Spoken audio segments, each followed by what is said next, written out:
lihim na motibo ni Delmond sa plano niyang patayin ang dalawang pangunahing mage ng Fenris sa mismong kaganapang ito.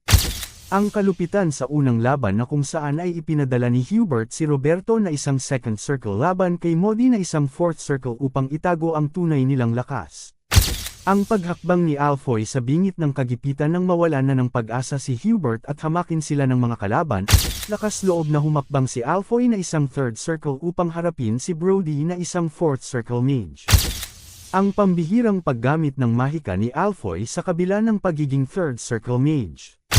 Ang brutal na pambubugbog ni Alfoy na kung saan ay tinapos niya ang laban sa pamamagitan ng pagpapaulan ng sunod-sunod na fire punch sa mukha ni Brody. Ito ang mga kaabang-abang at marami pang iba, kaya't kung trip mo ang manhwa na ito, huwag mong kalimutang mag-like and subscribe upang maging manatili kang updated sa bawat bagong episode. Huwag na nating patagalin pa, let's go!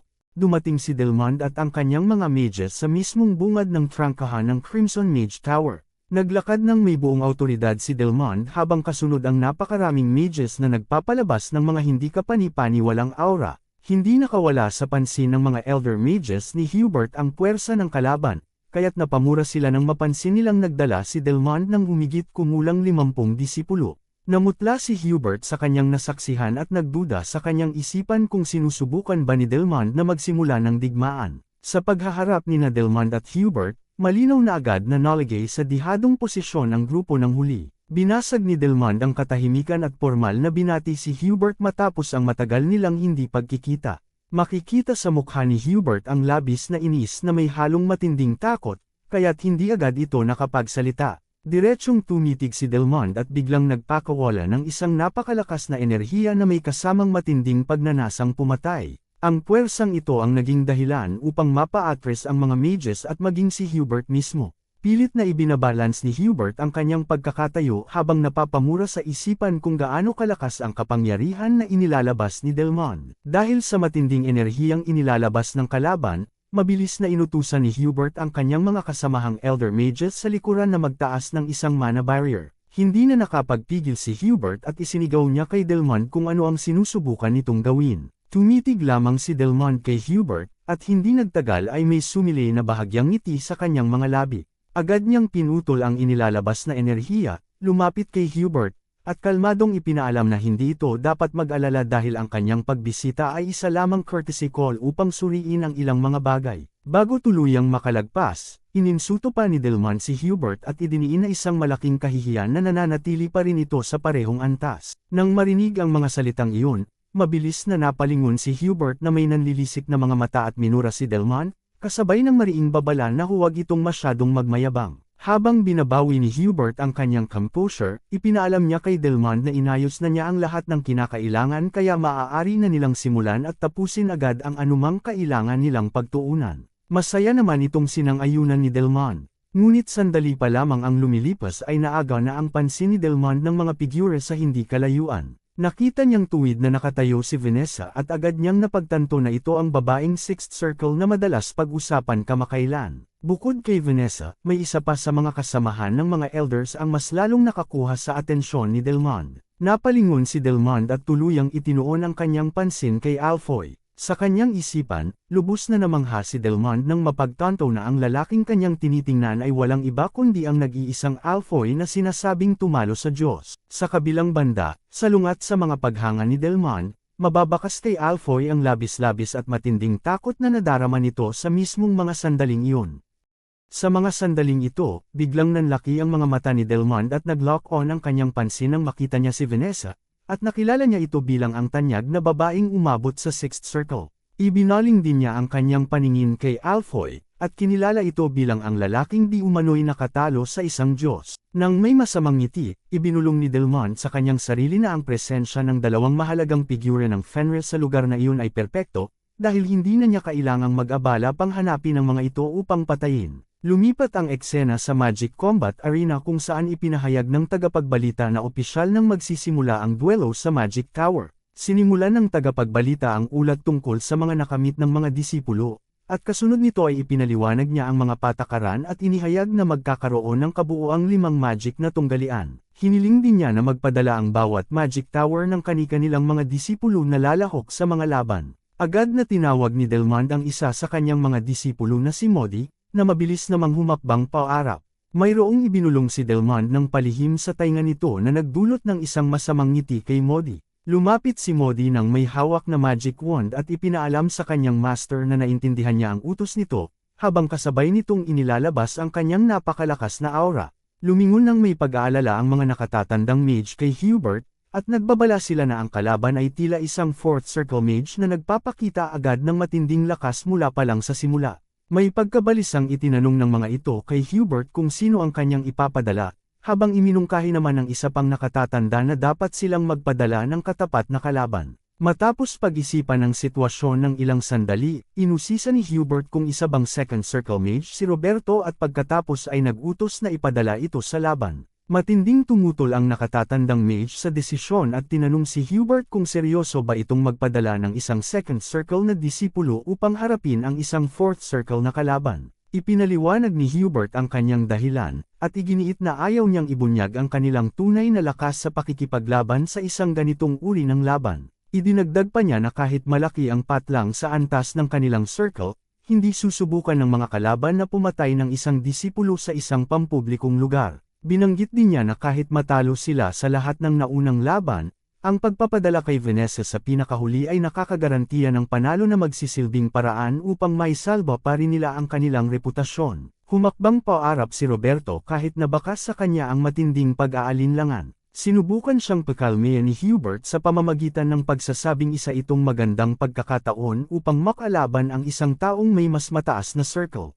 Idinagdag pa ni Hubert na lubos na ayos lang kung matalo ito, kaya dapat niya na lamang itong ituring bilang isang paraan upang makabuo ng karanasan. Nag-aalangang sumagot si Roberto na naintindihan niya ang pinapagawa sa kanya, ngunit nanatili pa rin siyang labis na nababalisa dahil inisip niyang hindi maliit na bagay ang pagkakaiba ng dalawang circle. Pagkatapos nito ay tumayo ng magkaharap ang dalawang magkatunggali, at sa sandaling maghudyat na magsisimula na ang laban, agad na sinimulan ni Roberto ang pagcast ng kanyang spell at nagpakawala ng dalawang fireballs ng direkta patungo sa kanyang kalaban. Gayunpaman, casual na sinangga ni Modi ang mga atake gamit ang kanyang magic wand na tila ba walang-wala ang mga ito sa kanya. Nagkomento siya na napakawalang kwenta ng atake, at gamit ang air cutter na pamamaraan, nagpakawala siya ng talam na gawa sa hangin na tuluyang nagpatamba kay Roberto. Nanatiling nakatayo si Hubert na tila naging yelo dahil sa matinding pagkabigla.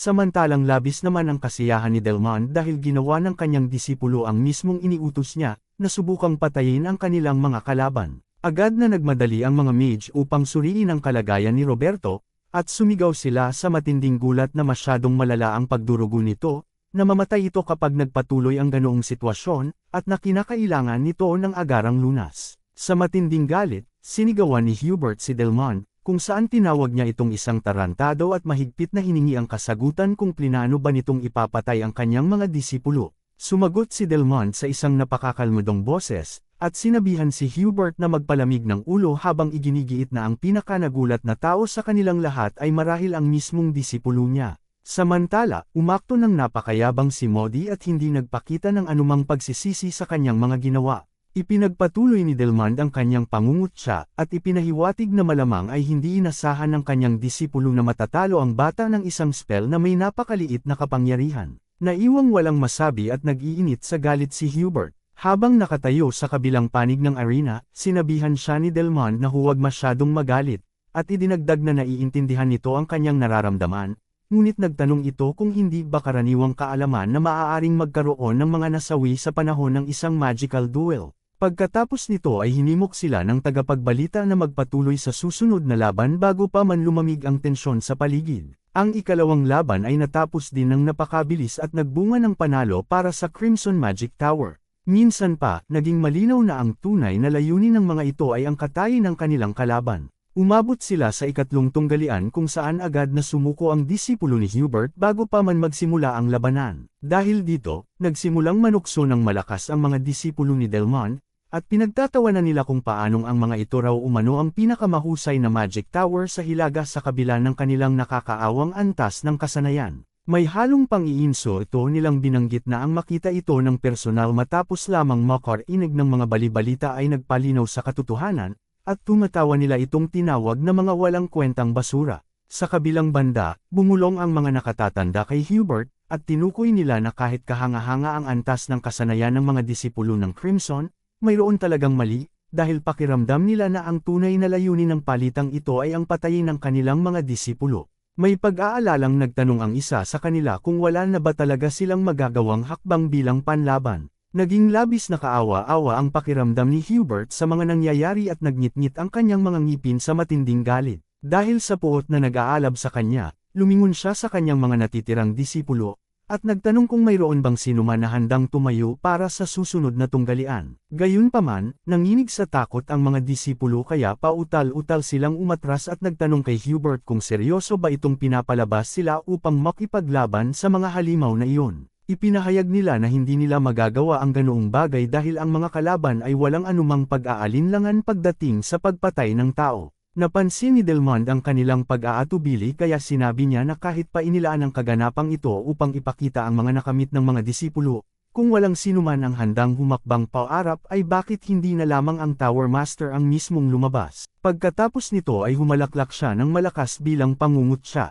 Tila tuluyan ng sumuko si Hubert dahil inisip niya sa kanyang sarili na naging hangal siya ng asahan niyang hindi magiging ganoon kalaki ang patlang sa kanilang lakas, kaya napagpasyahan niya na tuluyan ng tapos ang Flame Magic Tower. Ngunit biglang may isang sumigaw at tinawag ang mga itong isang lupon ng mga nakakaawang tarantado. Humakbang paarap ang walang iba kundi si Alfoy, ang lalaking nakatalo sa isang Diyos. Nang may kumpiyansa, idineklara ni Alfoy na siya ang hahakbang paarap para sa laban. Tiningnan siya ni Hubert at ng mga nakatatanda ng may matinding pagkabigla habang nakikita siyang umaakyat sa entablado. Namataan siya ni Delmond at nag-isip-isip na kung ang haharap ay ang tagapagmana ng Flame Magic Tower, magiging magalang lamang para sa kanila na magpadala ng isang nararapat na kalaban. Mula sa kabilang panig, isang batang lalaki ang humakbang paarap at nagpakilala bilang unang disipulo ni Delmond at ang tagapagmana ng Crimson Magic Tower na si Brody. Nang may mayabang na aura ng pangangibabaw, ipinaalam niya kay Alfoy na ikinagagalak niya itong makilala.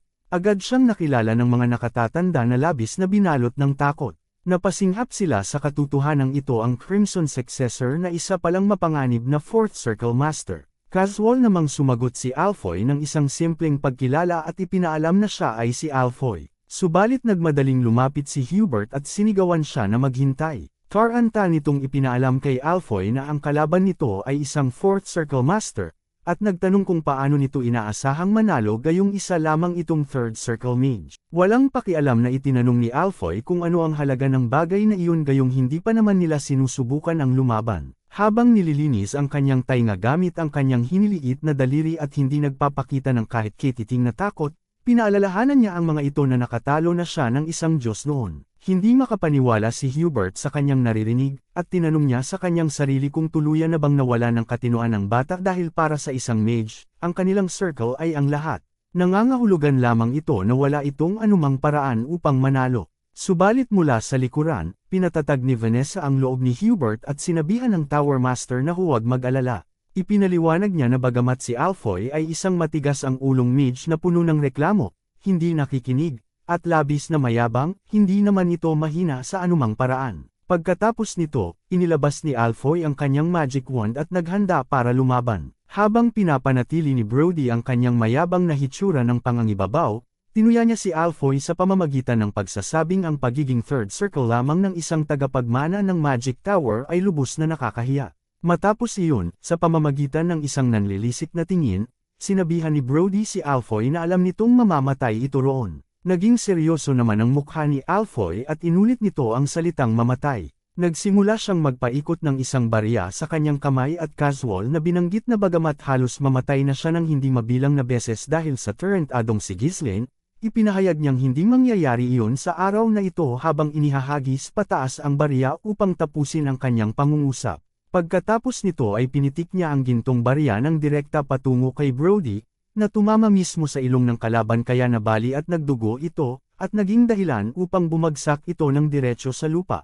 Parehong natigilan sina Delmond at Hubert kung saan tuluyang nawala ng imak ang huli, dahil sa sila mismo ay hindi napaghandaan ang ganoong kabilis na pag-atake. Pilit na bumangon si Brody habang hawak ang kanyang nagdurugong ilong, at hinugot ang kanyang magic wand. Habang inilalabas ang kanyang buong lakas, nagwala siya kay Alfoy, kung saan tinawag niya itong isang tarantado dahil sa pagsasagawa nito ng isang duwag na sneak attack, at isinigaw na wala man lang itong pangunahing dignidad ng isang mage. Kasunod nito ay nagpakawala siya ng sunod-sunod na magic projectiles patungo kay Alfoy. Bilang tugon, binanggit lamang ni Alfoy ang salitang haste at agad siyang naglaho sa isang napakabilis na paraan, at tanging ang kanyang Amerikana na lamang ang naiwan na tuluyan namang tinagos ng mga magic projectile. Patuloy na nagpaputok si Brody ng kanyang mga magic projectiles, ngunit inilaga ng bawat isa sa mga ito ni Alfoy nang may nakakabulag na bilis habang mabilis nitong nilalapitan ang kalaban. Nanaig ang gulat at kabakaya nang makita ni Brody na papalapit na ito ng husto, sumigaw siya sa matinding takot,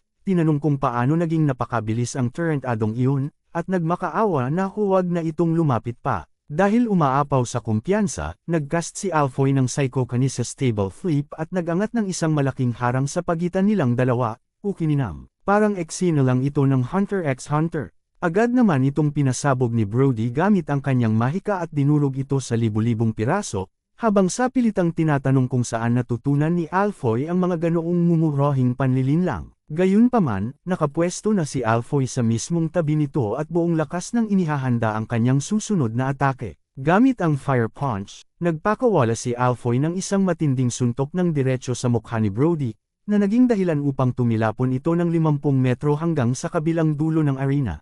Naiwan ang lahat sa matinding pagkabigla, maliban kay Vanessa na lubos na nakakaalam kung ano ang kakayahan ni Alfoy. Sa labis na gulat, naibulong ni Hubert na ang nangyayari ay tila imposible, at inisip niya kung paano nagawang lampasan ni Alfoy ang malaking puwang sa kanilang circle. Maging si Delmond ay nakalaglag pa nga at hindi nakapaghanda sa mga nasaksihan, naisip din niya sa kanyang sarili na ang mabilis na operasyon ng mana ni Alfoy ay nasa isang antas kung saan halos hindi na nito kailangang bumigkas pa, kaya napagtanto niyang isang ganap na kahangalan na ang isang mage na may ganoong uri ng kasanayan ay nasa third circle lamang. Tuluyang nag-api ni Alfoy si Brody sa pamamagitan ng pagpapaulan ng sunod-sunod at walang awang nag-aapoy na suntok ng diretsyo sa mukha nito, na maihahalin tulad sa isang brutal na labanan. Naging isang masaker na pabor sa isang panig lamang ang mga kaganapan. Nagsimulang humalaklak ng malakas si Alfoy at tinanong ang kalaban kung nasasaktan ba ito, habang kinukutya ito tungkol sa mga binitawan nitong salita kanina. Dahil sa basag-basag na mukha at bibig na puno ng dugo,